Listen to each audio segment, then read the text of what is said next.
Você pode abrir sua Bíblia comigo em 1 Coríntios, capítulo 9, versos de 1 a 14.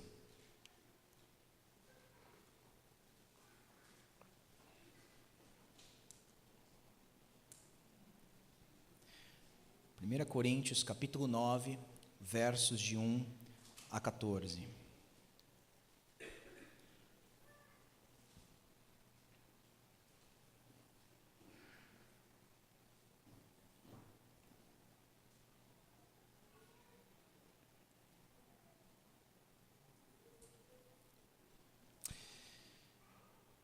Será que eu não sou um homem livre? Não sou apóstolo? Não vi Jesus, nosso Senhor? Por acaso vocês não são fruto do meu trabalho no Senhor? Se não sou apóstolo para outros, certamente o sou para vocês, porque vocês são o selo do meu apostolado no Senhor. A minha defesa dos que me questionam é esta: será que nós não temos o direito de comer e beber? Será que não temos o direito de levar conosco uma mulher crente como esposa, como fazem os demais apóstolos, os irmãos do Senhor e Cefas? Ou será que somente eu e Barnabé temos de trabalhar para viver? Quem é que vai à guerra às suas próprias custas? Quem planta uma vinha e não come de seu fruto? Ou quem apacenta um rebanho e não se alimenta do leite do rebanho? Será que eu digo isso apenas como homem? Não é verdade que a lei também o diz? Porque na lei de Moisés está escrito: não amarre a boca do boi quando ele pisa o trigo. Por acaso Deus está preocupado com os bois? Será que não é certamente por nossa causa que ele está dizendo isso? É claro que é por nossa causa que isso está escrito. Pois quem lavra deve fazê-lo com esperança, e o que colhe deve fazê-lo na esperança de receber a parte que lhe é devida. Se nós semeamos entre vocês as coisas espirituais, será muito recolhermos de vocês bem materiais? Se os outros participam desse direito sobre vocês, não o temos nós em maior medida? Entretanto, não fizemos uso desse direito. Pelo contrário, suportamos tudo para não criarmos qualquer obstáculo ao Evangelho de Cristo.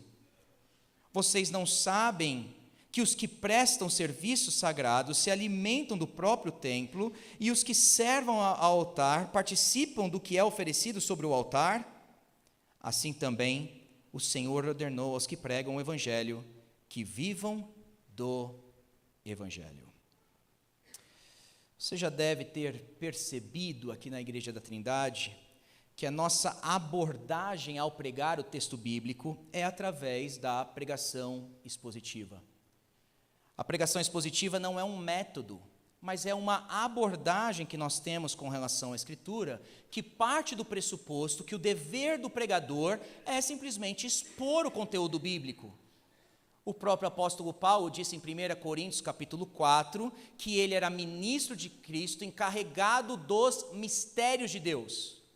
Portanto, nós assumimos que um pastor, ele é um ministro de Cristo, ele é escravo de Cristo, ele está a serviço de Cristo, e ele deve ir no estoque divino, que nós chamamos de palavra, e trazer essa palavra à sua congregação todos os domingos.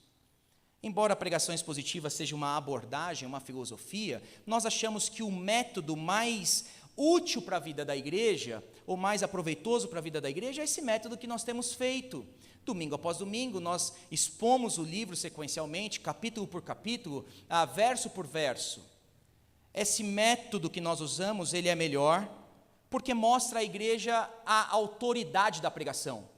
A autoridade da pregação está no próprio texto. Se eu mostrar para vocês o que o texto está dizendo, logo vocês crerão, porque é a própria palavra de Deus. Em segundo lugar, é muito útil para a vida da igreja, para a própria nutrição dela. Quando a gente acha que está faltando um ingrediente na vida da igreja, talvez esse ingrediente está logo no próximo verso, ou logo no próximo capítulo. E é muito útil também para a gente que prega, porque antes de pregar a gente tem que aprender. O pregador ou o pastor não fica preso no seu conhecimento, ou limitado ao seu conhecimento. Ao mesmo tempo que a pregação expositiva, ela tem seus benefícios, eu tenho que assumir para vocês que a pregação expositiva, ela tem pelo menos duas grandes dificuldades. A primeira é quando nós temos um texto complexo. as palavras, as frases, a gente tem que gastar um tempinho no texto para tentar entender o pensamento do autor. Essa é uma grande dificuldade. Mas existe uma outra grande dificuldade, que é quando o texto é fácil, mas o assunto é difícil. E é exatamente esse cenário que nós temos agora em 1 Coríntios capítulo 9. 1 Coríntios capítulo 9 não é um texto difícil, mas é uma mensagem difícil de se pregar. E eu confesso a vocês que eu não pregaria 1 Coríntios capítulo 9 se esse texto não estivesse na Bíblia exatamente agora nessa ordem. Por quê? Qual que é a dificuldade dessa passagem? Simplesmente o fato do apóstolo Paulo demonstrar claramente que o pastor deve ser sustentado pela igreja local. E você deve imaginar que não é fácil para um pastor falar acerca do seu próprio sustento. Eu não pregaria isso para vocês, se isso não estivesse na Bíblia. E aqui eu gostaria de dar um aviso a esses que nos visitam pela primeira vez aqui nessa manhã, porque talvez você tenha visto na TV ou tenha visitado outras igrejas que domingo após domingo, a mensagem que vem de púlpito é uma mensagem de um pastor pedindo dinheiro, seja para ele ou para a igreja, mas nós não fazemos isso domingo após domingo. Nós não usamos o púlpito dessa igreja para barganhar com Deus. Indulgências não estão à venda na igreja da Trindade. Nós não queremos um povo com a síndrome do mago Simão, lá de Atos capítulo 8, que achava que ele poderia com seu dinheiro comprar o dom e o poder divino. Nós estamos aqui na igreja da Trindade remando contra uma maré, indo no sentido totalmente contrário. Mas ainda assim, nós pregamos expositivamente. E ao pregar dessa maneira, o meu papel é revelar todo o conselho de Deus ao povo de Deus. E se o povo de Deus ama a Deus e conhece a sua vontade, ele terá prazer em ouvir e se submeter à sua palavra, por mais difícil que ela seja. Então eu preciso dessa introdução nessa manhã com vocês. A mensagem não é fácil, mas ainda assim é uma mensagem que precisa ser ouvida. O que essa passagem tem a ver com o contexto, desde 1 Coríntios capítulo 8 até o final do capítulo 10, que é o argumento que Paulo tem traçado aqui? Você deve se lembrar que semana passada nós vimos 1 Coríntios capítulo 8, era mais uma pergunta que esses irmãos de Corinto tinham ao apóstolo Paulo.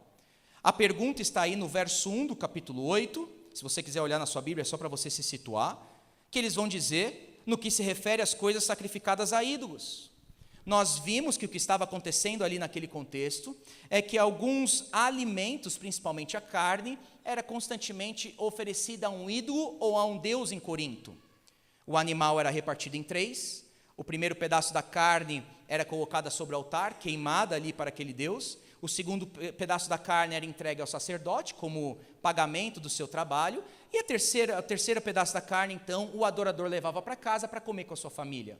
Se você fosse um cristão em Corinto, você provavelmente compraria essas carnes em açougues, em mercados, você iria a um casamento, ou uma festa de aniversário, ou qualquer festividade social na cidade, e ali você estaria comendo comida sacrificada a ídolos. E qual que é o problema, então, que nós vimos que Paulo estava tratando com esses irmãos? Existiam alguns irmãos que vieram desse contexto de paganismo, estiveram ali envolvidos com templos sacrificados a ídolos, e agora eles se converteram ao Senhor, e eles estão dizendo dentro da igreja de Corinto, que não deve mais comer esse tipo de carne sacrificada a ídolos, porque isso remete eles a esse passado sujo de onde eles vieram. E aí você tem do outro lado os irmãos fortes, os irmãos mais maduros, com uma consciência robusta, e eles comeriam dessa carne, não só comeriam da carne, eles entrariam no templo para comer essa carne sacrificada aos ídolos. Nós vimos que eles tiveram 3 argumentos. O primeiro é temos conhecimento, está no verso 1 do capítulo 8. Eles diriam, nós temos conhecimento, esses irmãos mais maduros, por isso que eles comiam dessa carne. Nós vimos a importância do conhecimento, nós vimos que nós devemos adorar a Deus de coração, do entendimento e também na nossa alma, mas Paulo vai dizer que o conhecimento sozinho, ele é essencial, mas ele não é suficiente, ele deve estar sempre acompanhado do amor, porque o conhecimento leva ao orgulho, mas o amor edifica. O segundo argumento que nós vimos que eles usaram estava no verso 4 do capítulo 8, em que eles disseram que o ídolo não é nada neste mundo, E é verdade, o apóstolo Paulo concordou com eles. Só que Paulo disse no verso 7 que nem todos têm esse conhecimento, e esses irmãos então deveriam considerar isso. E o terceiro argumento que eles usaram é que a comida não nos torna mais agradáveis a Deus. E Paulo também concordou com eles. Não há a dieta gospel. Você não é mais santo se você for vegetariano, se você for vegano, ou se você gostar de churrasco.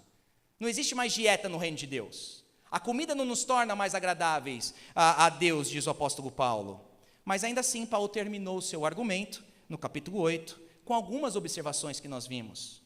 No verso 9, ele diz que nós deveríamos ter cuidado com o uso da liberdade. No verso 11, ele falou que essa liberdade, nós podemos, com o uso dela, perder o nosso irmão. E Cristo morreu por ele. No verso 12, ele diz que nós podemos, com o uso da nossa liberdade, pecar contra os irmãos e pecar contra Cristo. E no verso 13, ele encerrou o seu argumento, dizendo que se a comida serve de escândalo ao meu irmão, nunca mais comerei carne, para que não venha escandalizá-lo. O verso 13 aí, ele é crucial para o nosso entendimento do capítulo 9. Por quê, gente? Você deve ter percebido que o que Paulo está pedindo a esses irmãos é extremamente difícil.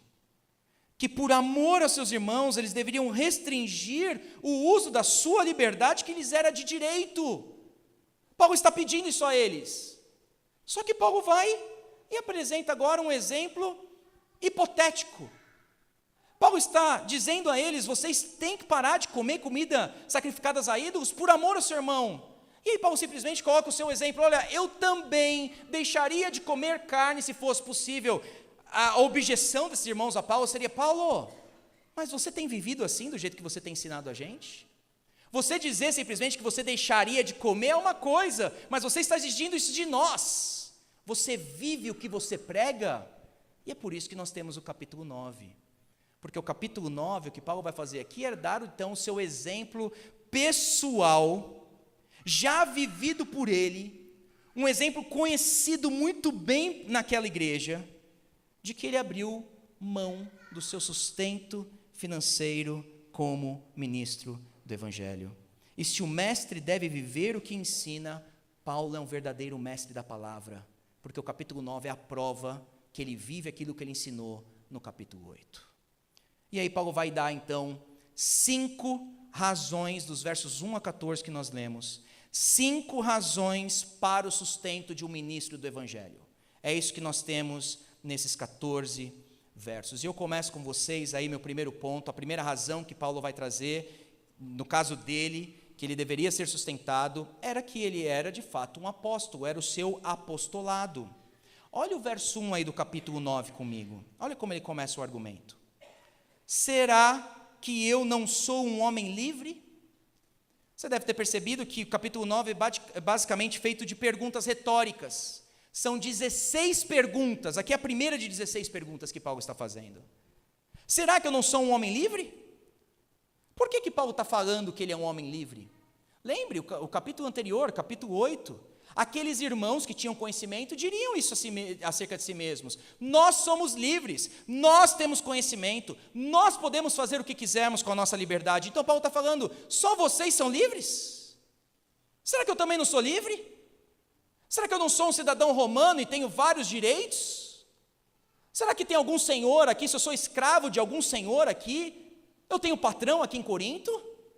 Será que o Evangelho de Jesus Cristo também não me libertou? Vocês querem falar de liberdade comigo? Eu também não sou um homem livre? Logo em seguida, a segunda pergunta que ele faz, não sou um apóstolo.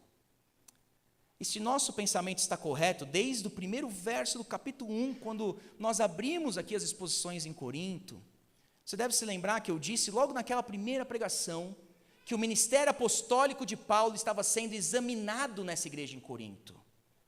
Eles estavam julgando o ministério apostólico do apóstolo Paulo. Por isso que ele pergunta aqui, será que eu não sou um apóstolo? Em 1 Coríntios capítulo 4, verso 3, Paulo diz, mas a mim pouco importa ser julgado por vocês ou por um tribunal humano. Portanto, Paulo estava sendo julgado por eles.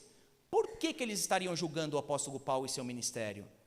Em primeiro lugar, porque Paulo não usava uma linguagem de sabedoria, não usava de bajulação da linguagem, como eles estavam acostumados. Paulo simplesmente pregava Cristo e Cristo crucificado. Em segundo lugar, eles estavam acostumados com super apóstolos, como Paulo disse em 2 Coríntios. Mas Paulo, quando vai a eles, vai em fraqueza, temor e tremor. Em 2 Coríntios, esses irmãos de Corinto disseram, pois alguns dizem, diz Paulo, as cartas dele são duras e fortes, mas ele pessoalmente não impressiona e sua palavra é desprezível. Esse era Paulo perante eles. E eles estão falando, será que ele é um apóstolo? Quando ele escreve, ele é um leão, mas quando ele está perante nós, ele é simplesmente um gatinho. O terceiro ponto que eles estariam duvidando do ministério apostólico de Paulo é que Paulo abre mão do seu sustento. E aqui o pensamento desses irmãos seria o sentido reverso. Se Paulo está abrindo mão do seu sustento como apóstolo, é porque talvez ele não é um apóstolo verdadeiro. É por isso que ele está falando aqui que ele está abrindo mão, então, desse sustento. E Paulo está falando, será que então eu não sou um apóstolo? Agora, se Paulo é um apóstolo verdadeiro, ele precisa cumprir com aqueles 3 pré-requisitos que nós conhecemos. Em primeiro lugar, ele precisaria ter visto o Senhor Jesus Cristo ressurreto.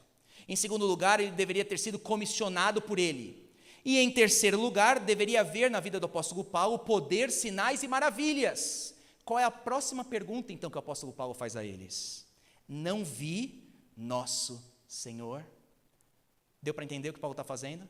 Defendendo mais uma vez o seu apostolado? Não sou apóstolo? E outra, se o apóstolo tem que ver o Senhor Jesus Cristo ressurreto, será que eu não vi então o Senhor ressurreto? Paulo viu Jesus ressurreto pelo menos 3 vezes. Em Atos capítulo 9, quando ele é surpreendido pelo Senhor ressurreto, esse homem se prostra de joelhos perante o nosso Salvador Jesus, uma cena belíssima da conversão de Paulo, e ali ele vê o Senhor ressurreto. Ele vai dizer em Atos 22 que ele também viu o Senhor ressurreto em Jerusalém, dentro do templo. Quando voltei a Jerusalém, diz Paulo, eu estava a orar no templo e eu caí em êxtase e eu vi o Senhor, diz Paulo. E coincidentemente, Paulo também viu o Senhor ressurreto na cidade de Corinto, porque Atos capítulo 18 vai dizer que certa noite o Senhor falou a Paulo em visão, não tenha medo, continue falando e não fique calado. 3 vezes o apóstolo Paulo viu o Senhor ressurreto. Será que ele não era um apóstolo verdadeiro? Não vi eu o Senhor Jesus, diz Paulo. Será que Paulo tinha sinais na sua vida para comprovar também o seu ministério apostólico? Olha aí no telão o verso que eu coloco, 2 Coríntios 12, 12.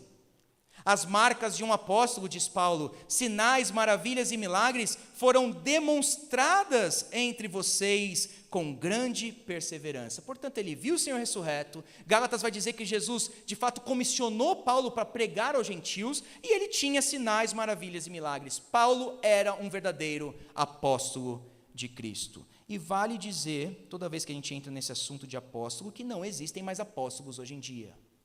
Efésios capítulo 2, verso 20, vai dizer que a igreja está sobre 2 fundamentos, ministério profético e ministério apostólico. Nós não precisamos mais de fundamentos, eles já nos foram dados.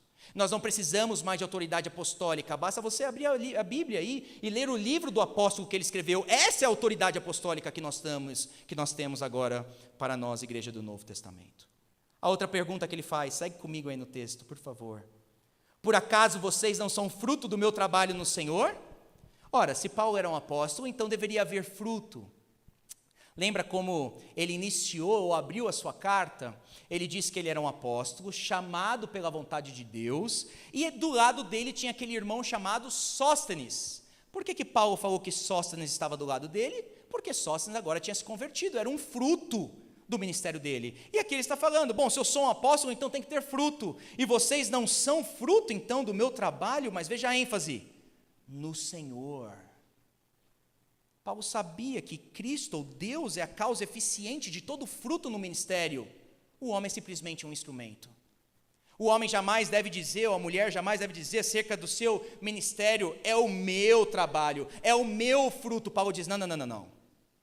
Não é nem o que planta, nem o que rega, diz Paulo, que é alguma coisa, mas é Deus quem efetua o crescimento. Portanto, ele pode dizer, é meu trabalho, mas é no Senhor. Tira o Senhor da equação e tudo se desmorona. Tira o Senhor da igreja e não há frutos. Tira o Senhor do ministério e ali não há mais frutificação. Paulo sabe o que ele está falando aqui. É meu trabalho, mas é no Senhor. Ele é a causa eficiente dos frutos. Eu sou apenas um instrumento. Homens e mulheres fariam bem se pensassem assim acerca dos seus ministérios. No verso 2 ele continua dizendo: se não sou apóstolo para outros, certamente sou para vocês, porque vocês são o selo do meu apostolado no Senhor. Quem são esses outros aqui que talvez estariam duvidando do apóstolo Paulo? Nós não sabemos, ele não nos dá informações, mas nós sabemos que tinham os superapóstolos, em 2 Coríntios, talvez eles olhariam para Paulo e falavam: você é desprezível. Nós sabemos que talvez ali os incrédulos olhariam para Paulo e não dariam valor a ele também. Ou os próprios irmãos dessa igreja aqui estavam questionando o ministério de Paulo, mas aí Paulo vai dizer: vocês são o selo do meu apostolado. Selo nessa época era essa marca impressa aí numa mercadoria, demonstrando a veracidade da mercadoria. A autoridade colocava o seu selo ali. Paulo está falando: eu tenho o meu selo sobre vocês. Olha o fruto. Aqui a objeção poderia ser levantada, né?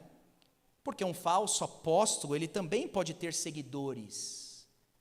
Eu diria sim, um falso apóstolo, ele pode ter seguidores, mas ele nunca tem uma igreja de pessoas convertidas. Essa igreja aqui em Corinto, Paulo disse que eles foram santificados em Cristo Jesus, foram enriquecidos com todos os dons espirituais, foram batizados, foram chamados da parte de Deus. Cristo se tornou para eles sabedoria, justiça, santificação e redenção. Isso falsos apóstolos não podem produzir. Eles podem produzir grandes ajuntamentos, mas não de pessoas convertidas. Aqui é um apóstolo verdadeiro falando. No verso 3, então, ele vai dizer: a minha defesa diante dos que me questionam, veja que ele estava sendo questionado então, e nós estamos no caminho certo, é esta. E agora ele dá o ponto dele no verso 4. Será que nós não temos o direito de comer e beber? Em outras palavras, se eu estou provando para vocês que eu sou um apóstolo verdadeiro, será que eu não deveria ter sustento da igreja? O princípio aqui que Paulo coloca é um princípio que corre por toda a Escritura, que o ministro do Evangelho tem direito ao seu sustento. Ouçam alguns versos que eu vou dizer para vocês. 1 Timóteo capítulo 5, verso 17. Devem ser considerados merecedores de pagamento em dobro os presbíteros que presidem bem, especialmente os que se esforçam na pregação da palavra. Gálatas 6:6. Mas aquele que está sendo instruído na palavra deve compartilhar todas as coisas boas com aquele que o instrui. 1 Tessalonicenses 5, 12 e 13. Agora pedimos a vocês, irmãos, que tenham consideração para os que se esforçam no trabalho entre vocês, os que lideram vocês no Senhor e os aconselham. Tenham-nos na mais alta estima. E será que a autoestima também não envolve suporte financeiro? 2 Coríntios capítulo 11, verso 8, Paulo vai dizer: eu despojei outras igrejas, eu recebi deles sustento, a fim de não ser um peso a vocês, Corinto. Até os falsos apóstolos recebiam. E Paulo está dizendo então: será que eu, um apóstolo verdadeiro, não tenho direito de receber o sustento? Será que eu não devo comer e beber, se eu sou um apóstolo verdadeiro? E aí no verso 5 ele complementa: será que não temos o direito de levar conosco uma mulher crente como esposa, como fazem os demais apóstolos, os irmãos do Senhor e Cefas? E aqui tem algumas coisas interessantes para a gente. A primeira, veja que Paulo aqui ele não tem uma esposa, e ele está dizendo que ele poderia levar consigo uma mulher também, mas veja a descrição dela: crente. Toda vez que o apóstolo Paulo fala sobre casamento, ou outros falam sobre casamento na Bíblia, não há tal ideia de casamento misto entre um salvo e um incrédulo. Não tem essa ideia na Bíblia. Paulo aqui dá ênfase mais uma vez: não tenho eu direito de levar uma mulher irmã, seria a melhor tradução, uma mulher crente como esposa. Um outro ponto interessante é que os demais apóstolos tinham esposas. Os irmãos do Senhor tinham esposas, e para surpresa dos católicos, Pedro tinha esposa. Olha o que Paulo está dizendo: irmãos do Senhor e Cefas. Pedro foi casado. Mateus capítulo 8 vai dizer que Jesus curou a sogra de Pedro. Portanto, se Pedro tinha sogra, logo ele era casado. E aqui bem nítido, gente, bem nítido, o texto está dizendo: irmãos do Senhor e Pedro, todos eram casados. A doutrina católica sobre celibato é uma falácia. Desde o concílio de Elvira do século III até o concílio de Trento, quando eles definiram isso uma vez por todas, eles têm errado, e errado feio sobre isso. Os papistas tentam organizar esse verso 5, é interessantíssima a interpretação que eles dão. Não, os apóstolos estavam levando esposas, mas não esposas deles, esposas de outros homens, eram simplesmente seguidoras deles. Elas eram esposas dos apóstolos, mas eles não tinham intimidade sexual com elas. Rasgaram 1 Coríntios capítulo 7, dois capítulos antes. É claro que eles levavam suas esposas com eles. Mas qual o ponto de Paulo aqui? Um princípio interessante, que as esposas deveriam acompanhar os seus maridos nos ministérios. Portanto, o princípio é que a igreja não deveria só dar de comer a Paulo e aos apóstolos, mas deveria dar de comer a Paulo, aos apóstolos e às esposas dos apóstolos. O princípio que está aqui é que a esposa também deve ser sustentada no ministério junto com seu marido. A igreja deveria prover para o pastor a ponto de sua esposa não mais precisar trabalhar para acompanhá-lo no ministério. A ideia aqui é de generosidade, de deixar a família pastoral sem preocupação financeira. Está aí no verso 5. E aqui, gente, vocês que talvez acompanham mais de perto algumas famílias pastorais, vocês sabem às vezes que pastores têm tempos muito limitados com suas famílias. E se nesse tempo limitado que ele já tem com sua esposa, ainda a sua esposa tem que trabalhar fora, pensa como fica a saúde às vezes de uma casa de um pastor. Às vezes os pastores devem viajar para pregar, às vezes eles vão falar em conferências, às vezes vão falar em acampamentos, às vezes vão pregar em outras igrejas. Será que não era sadio esse pastor levar a sua esposa? Às vezes ele vai passar dias fora de casa. Será que não seria o mais correto a sua esposa acompanhá-lo nessas viagens? Não seria mais seguro? Lembra que Paulo disse em 1 Coríntios capítulo 7 que o casal não deve ficar sem intimidade durante muito tempo para que Satanás não os tente. Pegue exemplos muitas vezes que nós temos de pastores itinerantes e deixe suas esposas em casas. Às vezes nós temos exemplos negativos de sua conduta moral. Será que não deveríamos nos atentar a princípios como esse também? Não só os apóstolos eram sustentados, mas as suas esposas eram sustentadas, porque elas não ficavam em casa para trabalhar. E Paulo está dizendo, será que eu também não tenho esse direito? Será que eu não tenho esse direito? No verso 6 ele conclui então o primeiro pensamento. Ou será que somente eu e Barnabé temos de trabalhar para viver?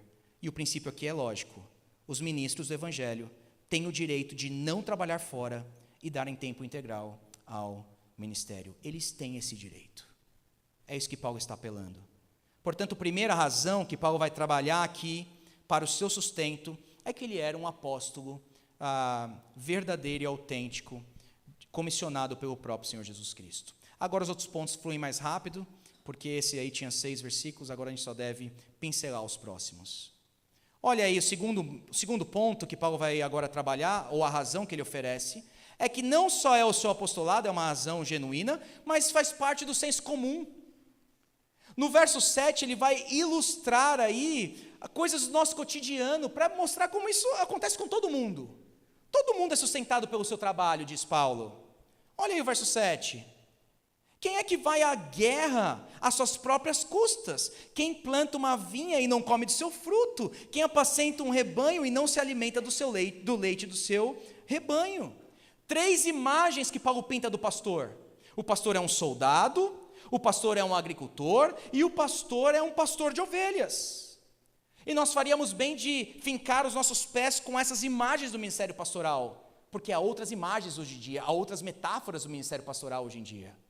O gestor de empresa, o diretor executivo, o guru de coaching, o psicoterapêutico, o magnata da mídia, o ativista comunitário. Paulo está dizendo, não, isso não é o ministério pastoral.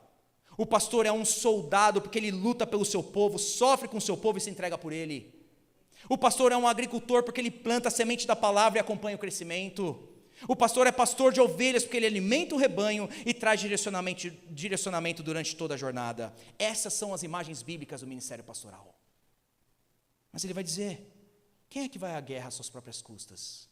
Você já viu um soldado falando, eu quero ir para a guerra, eu mesmo vou comprar a minha roupa, vou comprar minha bota, vou comprar minha arma? Nenhum soldado faz isso, diz Paulo, não é óbvio que ele vai ser sustentado enquanto ele está em guerra.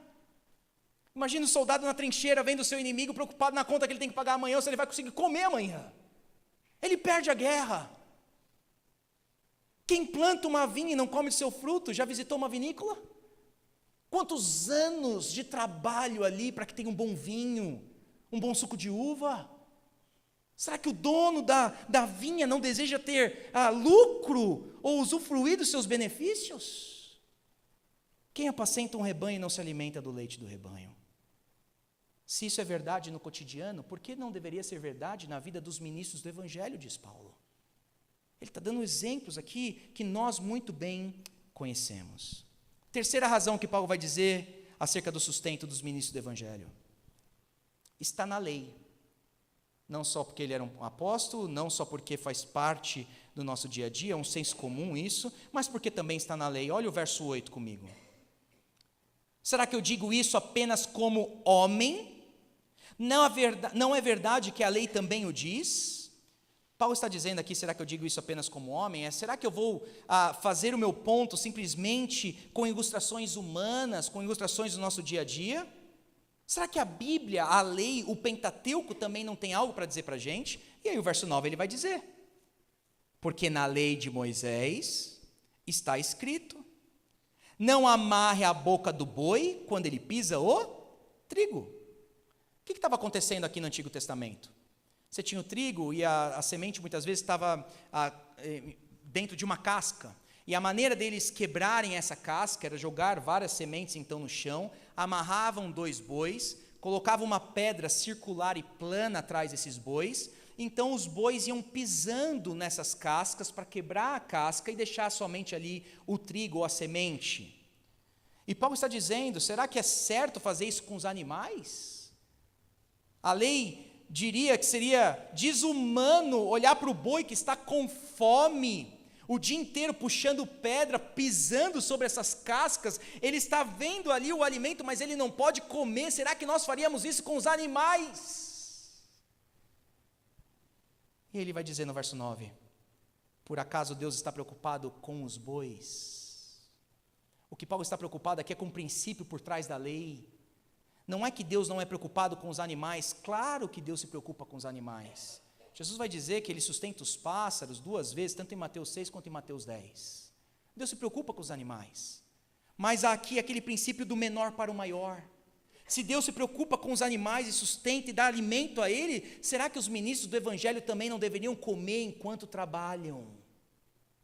Se até o boi não deve ter sua boca amarrada, por que amarraremos a boca daqueles que pregam o Evangelho? No verso 10, será que não é certamente por nossa causa que ele está dizendo isso? É claro que é por nossa causa que isso está escrito. Quem lavra deve fazê-lo com esperança, e o que colhe deve fazê-lo na esperança de receber a parte que lhe é devida. Palavrinha importante aqui, esperança. Você já trabalhou sem esperança?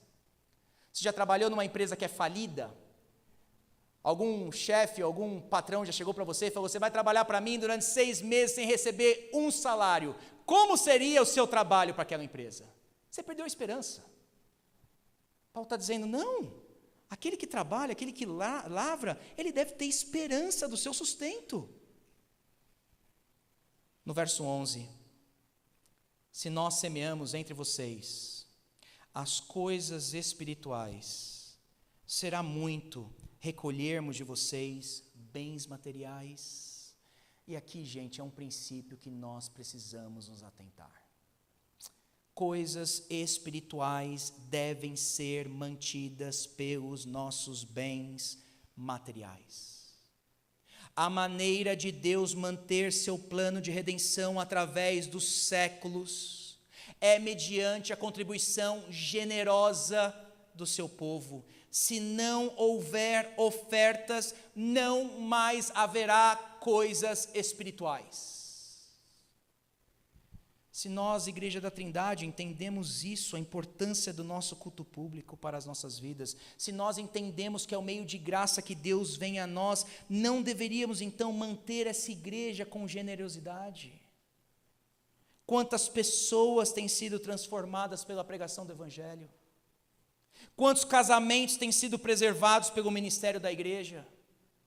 Quantas famílias têm crescido com Deus por meio da orientação da palavra? Olhe para a sua própria vida como exemplo. Imagine-se por um instante você num domingo sem uma igreja saudável, bíblica, segura para congregar. Será que você não estaria correndo riscos? Onde relacionamentos não são mais saudáveis? Ou um lugar onde a palavra de Deus é menosprezada e adulterada? Imagine a frieza que ocorreria nos nossos corações. Mark Dever não escreveu sobre isso, mas eu não estaria errado de dizer que a generosidade é uma das marcas também de uma igreja saudável. Porque sem a generosidade as outras marcas não existirão. Porque coisas espirituais serão mantidas por bens materiais. Muitos querem desfrutar de igrejas saudáveis, mas nem todos estão dispostos a pagar o preço de uma igreja saudável, com a sua própria vida e com o seu próprio bolso. Para que as coisas espirituais sejam semeadas e mantidas no nosso meio, nós, o povo de Deus, precisamos ser generosos. Coisas espirituais são mantidas pelos bens materiais. Verso 12, ele vai dizer: se outros participam desse direito sobre vocês, não o temos nós em maior medida. Se outros estão usufruindo, será que eu, apóstolo Paulo, não teria direito em maior medida? Quarta razão, eu vou pular essa parte B, eu já volto para ela do verso 12. Quarta razão que Paulo vai demonstrar que o povo de Deus deveria sustentar os seus ministros, porque sempre foi a prática do povo de Deus. Esse é o quarto ponto. Olha aí o verso 13. Vocês não sabem que os que prestam serviços sagrados se alimentam do próprio templo, e os que servem ao altar participam do que é oferecido sobre o altar? Lembra, aqui até um sacerdote pagão receberia sustento. O sacerdote pagão ficaria com aquela primeira ou segunda parte do animal como pagamento do seu trabalho. E no Antigo Testamento sempre foi prática do povo de Deus manter os sacerdotes. Na oferta totalmente queimada, eles ficavam com a pele. Na oferta pelo pecado e pela culpa, eles ficavam com a carne. Na oferta de cereais, eles ficavam com parte desses cereais para eles. Na oferta pacífica, a gordura e as entranhas eram queimadas e o sacerdote recebia o peito como pagamento. Leia as leis do Antigo Testamento, sempre o povo de Deus sustentou aqueles que estariam realizando esses serviços perante o Senhor. Por isso que Paulo está usando esse exemplo aqui, que fere os dois lados, pagãos e também o próprio povo de Deus. Sacerdotes sempre receberam sustento pelo trabalho deles. E o último ponto do apóstolo Paulo, no verso 14, a quinta razão é que o Senhor Jesus Cristo ordenou. Aqui não tem como ser mais claro.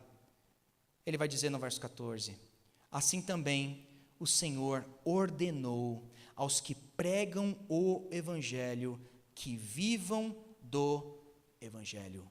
É uma ordem do nosso Salvador Jesus Cristo.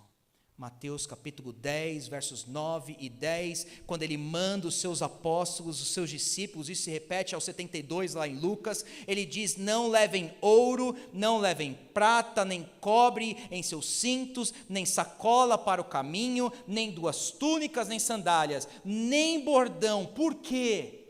Porque o trabalhador é digno de seu alimento. Princípio estabelecido pelo nosso Senhor e Salvador Jesus Cristo. A ideia é que os discípulos e os apóstolos iriam sem nada nas mãos, e conforme eles iriam abençoando pessoas com a pregação do Evangelho, essas pessoas estariam sustentando eles no caminho. Por isso que eles não precisariam levar nada. Isso não deveria ser uma preocupação para aqueles que pregam o Evangelho. Nós damos muita atenção às palavras de Jesus lá em Mateus 18, sobre disciplina eclesiástica. E nós vemos os benefícios ao aplicar a sabedoria de Jesus no meio da igreja, de como a igreja se mantém de pé. Será que não deveríamos ouvir também isso acerca da generosidade que devemos ter para com os ministros do Evangelho? 5 razões: o apostolado, o senso comum, a lei, a prática do povo de Deus e a ordem do Senhor Jesus Cristo. Deixa eu terminar com vocês no verso 12. Eu vou terminar aí com vocês no verso 12, voltei para ele. Por qual razão Paulo negou esse direito? E aqui, gente, presta atenção. Por qual razão Paulo negou esse direito? Não era porque ele tinha condições financeiras boas. Paulo não tinha condições boas. Por isso que ele trabalhava com as mãos, um trabalho menosprezado naquela época. Ele vai dizer em 2 Coríntios capítulo 11, que ele passou por necessidade, mas decidiu não ser peso para ninguém. Portanto, mesmo quando você tem um ministro do evangelho com condições financeiras boas, ele não deve simplesmente abrir mão do seu direito porque ele é abastado financeiramente. Isso não é uma razão genuinamente bíblica.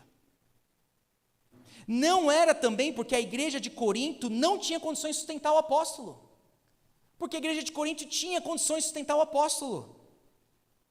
Ele disse em 2 Coríntios capítulo 8, verso 14, a fatura de vocês suprirá a necessidade deles. Eles eram fartos.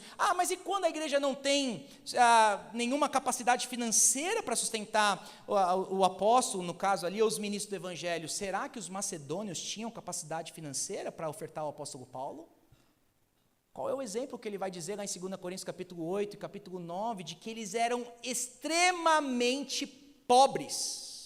E não só ofertaram os seus bens, mas ofertaram a si mesmos aos apóstolos, inclusive ao apóstolo Paulo. É um padrão, é um princípio bíblico que deve ser seguido. E não era porque o padrão do apóstolo Paulo era abrir mão do seu direito.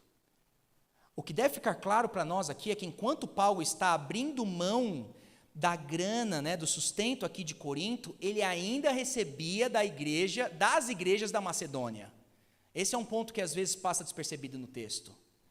Paulo abriu mão do seu sustento aqui com essa igreja de Corinto, com a igreja de Tessalônica, quando ele esteve lá, e também com a igreja de Éfeso. Quando Paulo sai de Tessalônica, os irmãos começam a mandar dinheiro para ele e ele aceita. Mas enquanto ele está lá, por alguma razão lá que nós temos que avaliar, ele abriu mão desse direito. Não são por essas razões. Então, qual a razão de Paulo ter aberto mão do seu direito? E a razão está no verso 12. Pelo contrário, diz ele, suportamos tudo para não criarmos qualquer obstáculo ao evangelho de Cristo. O que Paulo está vivendo aqui é uma situação específica. Na igreja de Corinto, você teria os superapóstolos. Esses superapóstolos dariam cartas de referência de si mesmos, cartas de recomendações de si mesmos a essas igrejas. E esses superapóstolos abusariam da igreja de Corinto e de outras igrejas nessa parte de recurso financeiro. E agora Paulo, para não causar um escândalo como esses superapóstolos estavam causando, Paulo decide, na sua sabedoria, abrir mão desse sustento. É um contexto específico. 1 Coríntios capítulo 9 é uma exceção e não a norma. Nós deveríamos entender isso aqui. Eu já vi alguns pastores querendo usar 1 Coríntios capítulo 9 para defender de que o pastor deve ser bivocacionado, porque Paulo era assim, ele diz isso em capítulo 9, mas ele não está considerando o contexto. Paulo está aqui trabalhando com as mãos, mas ainda está recebendo sustento das igrejas, inclusive da Macedônia. O princípio permanece. Portanto, Paulo, ao abrir mão aqui desse direito, ele está dizendo que sim, e agora ministros do evangelho devem se atentar a isso. Há momentos em que até o seu sustento pode ser um bloqueio ao evangelho de Cristo Jesus. E nesses contextos, nós devemos abrir mão sim do nosso sustento para o bem do povo de Deus e para a propagação do evangelho. Paulo foi um grande exemplo de como é necessário às vezes abrir mão dos nossos direitos por amor aos irmãos. O amor é o limitador da nossa liberdade. Eu coloco 4 aplicações para a gente aí, eu encerro agora com essas considerações finais. Que os membros da Igreja da Trindade possam se lembrar que se não forem generosos com essa obra, as portas fecharão e seremos um obstáculo para a proclamação do Evangelho.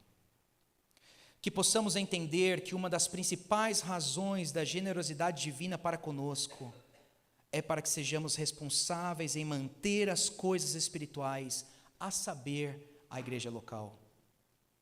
Que a Igreja da Trindade tenha sempre como seu principal objetivo sustentar de maneira generosa aqueles que pregam o evangelho, e aqui eu digo, gente, mais uma vez, com dificuldade sendo pastor dessa igreja, mas eu vou passar. E aqueles que virão depois na história da Igreja da Trindade, que isso possa ser um princípio na nossa igreja. Que nesse novo ano possamos nos planejar e orientar as nossas vidas para o sustento da obra de Deus. Você vê o que Deus está fazendo com a gente? Domingo passado, Ele nos orientou para que nesse ano de 2019 você não viva para si mesmo, mas abra mão da sua liberdade para servir o próximo. E agora, no segundo domingo desse ano, Ele está dizendo a nós que nós devemos ser generosos com a obra de Deus. Uma boa maneira de começarmos o ano, uma boa maneira de começarmos planejando o nosso ano de 2019, servindo o próximo e servindo a igreja de Deus, com os nossos recursos. Que Deus nos abençoe. Vamos orar?